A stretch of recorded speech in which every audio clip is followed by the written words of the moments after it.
제또래 이상 분들은 너무나 잘 아실 겁니다. 지금 서울역 맞은편에 있는 저 서울스퀘어 아시죠? 원래 대우그룹 본사였습니다. 대우 보이시죠? 엄청난 회사였습니다. 권력으로 읽는 세계사 절찬 판매 중. 한국 GM이 한국에 있는 법인으로 쉐보레라는 차를 팔고 있습니다. 미국에서도 팔고 있죠. 원래는 GM 대우라는 로고, 예를 들어 이런 대우 로고 비스무리하게 이제 로고를 만들어서 원래는 GM 대우라는 이름으로 판매를 했었는데 이제는 그냥 해외나 대한민국이나 똑같이 쉐보레라는 이름으로 판매가 되고 있습니다. 근데 이 GM의 역사, 쉐보레의 역사를 얘기하려면 일단 대우자동차 얘기를 해야겠죠. 대우자동차 얘기를 하기 전에는 또 신진자동차 얘기를 해야 됩니다.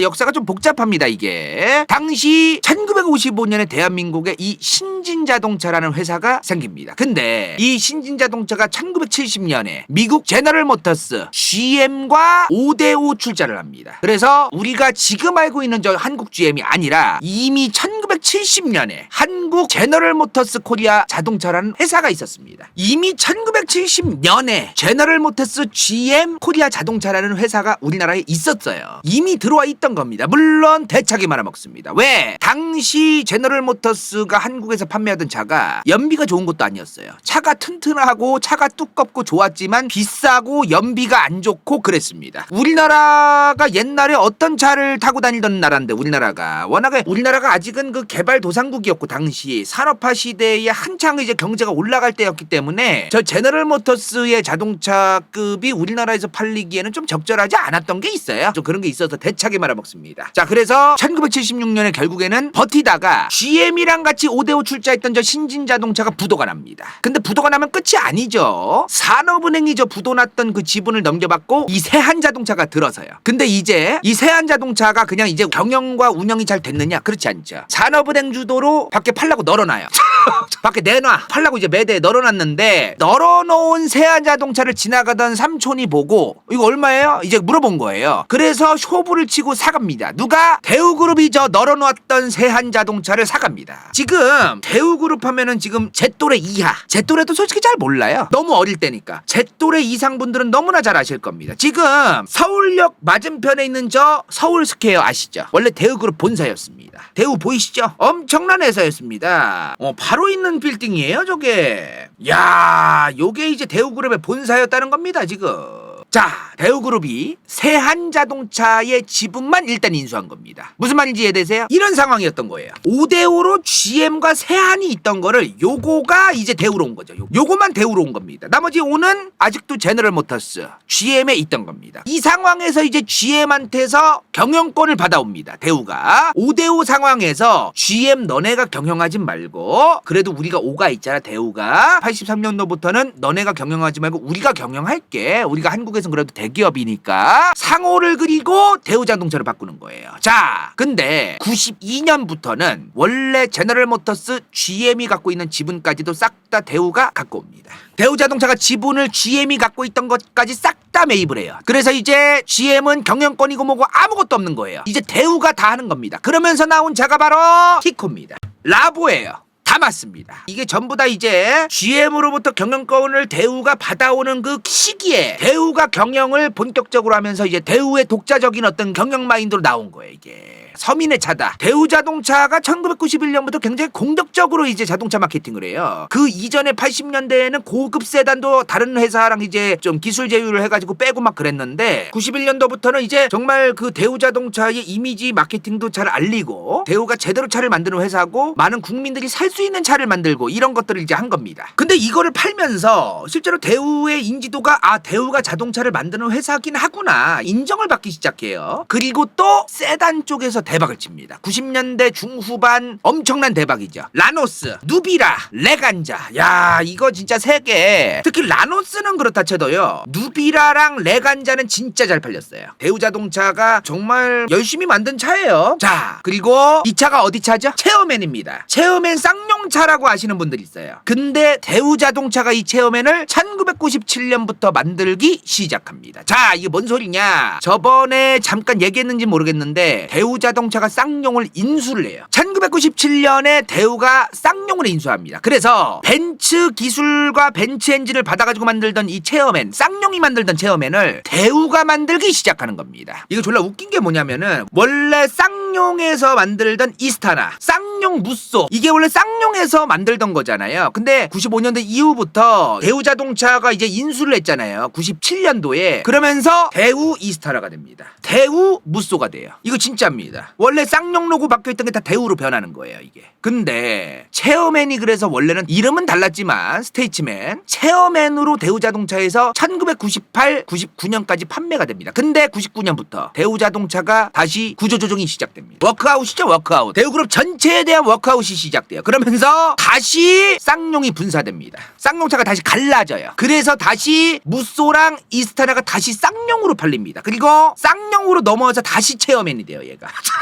쌍용의 체어맨. 그러니까 이런 상황이 1, 2년 상간에 복잡하게 있었어요. 대우그룹이 IMF 터지기 직전이었던 1997, 8년만 해도 당시 대한민국의 재계서열 1위는 현대그룹이었습니다. 근데 2위가 대우그룹이었어요. 근데 저 2위의 대우그룹이 말이 2위지 자금이 없던 거예요. 몸뚱아리만 졸라 크고 내부 까보면은 자금난이 워낙에 커가지고 당시에 대우그룹이 1998년도에 빅딜을 하기 시작합니다. 어디랑? 삼성그룹이랑 빅딜을 하기 시작해요. 대우그룹이 당시에 그래도 전자회사로 꽤 괜찮았습니다. 당시 1990년대 중후반에 우리나라 전자회사는 LG전자 아니면 대우전자였어요. 삼성전자는 당시에 몇몇 개 품목에 대해서만 팔던 회사고 지금도 솔직히 그렇습니다. 삼성전자가 지금이나 에어컨, 세탁기, 뭐 냉장고 등등등 파는 거는 지금에 와서지 90년대만 해도 삼성은 그런 회사가 아니었어요. 그러니까 그런 어떤 굉장히 폭넓은 전자제품들을 생산하는 기업은 LG전자랑 대우전자였습니다. 자, 이런 상황에서 대우그룹이 이제 힘들잖아요. 자금난이 심하니까 삼성전자에서 대우전자를 사오려고 했던 겁니다. 이거를 하려고 했어요. 이거를. 자, 삼성 상용차가 있었고 닛산과의 기술 제휴를 받아가지고 이제 SM5를 내던 그 삼성 자동차가 있었죠. 물론 르노의 인수가 되지만 대우랑 삼성이, 대우그룹은 대우전자를 삼성그룹에 팔아서 이제 삼성전자가 되고, 그러면 대우그룹은 뭐예요? 대우자동차는 정말 대한민국의 어마무시한 자동차 회사가 돼보려고 했던 겁니다. 엄청난 회사. 이제 닛산의 기술을 받던 SM5 이런 짜잘한 것들까지 싹 다 자기가 다 인수를 해서 일단 현대랑 기아를 누르고 대한민국 1위의 자동차 회사가 돼봐야겠다, 이러던 거죠.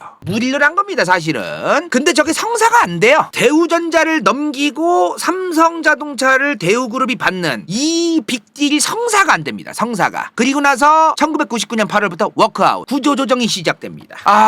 이게 참 답도 없죠. 저걸 사실 삼성그룹이 대우전자를 구매를 해줬으면 좀 나았을지도 모르겠어요. 왜냐면 대우전자의 가치 자체가 어마무시했기 때문에 삼성전자가 저걸 인수하는 것 자체가 어마무시한 또 자금난을 해소할 수 있는 길이었기도 한데, 그게 또 빠그러드니까 답도 없죠, 이제 뭐. 자, 그래서 대우자동차에서 당시에 버스를 만들던 대우버스가 있습니다. 대우버스가 어디로 인수가 되냐면, 일단은 대우자동차는 둘째치고, 그러니까 대우는 당시 대우버스 이런 게 있고, 그리고 대우 일반 자동차가 있던 거죠. 요거는 GM으로 가는 거고, 요거는 어디로 갔을까? 영안모자라는 모자 회사에 인수가 됩니다. 아시는 분들도 지금 채팅창에 올라오는데요, 모르시는 분들도 많으실 거예요. 이 영안모자가 진짜 모자 회사예요. 근데 제가 알아보니까 1992년 기준으로 전세계 야구 모자의 40%를 담당하던 모자 기업이 이 영안모자입니다. 엄청나게 큰 모자 회사였어요. 그리고 2009년에는 이 영안모자가 전세계 모자 점유율 1위였어요. 엄청난 회사입니다. 자, 이런 회사가 대우자동차에 있던 대우버스를 인수를 한 거죠. 그러면서 자일 대우버스가 됩니다. 자일 대우버스. 근데 여기가 지금 자일 대우버스 자산 매각 공고가 있습니다. 지금 2022년 11월 15일에 폐업한다고 법인 청산 절차 진행을 해서 자산 공개 매각을 올려놨어요.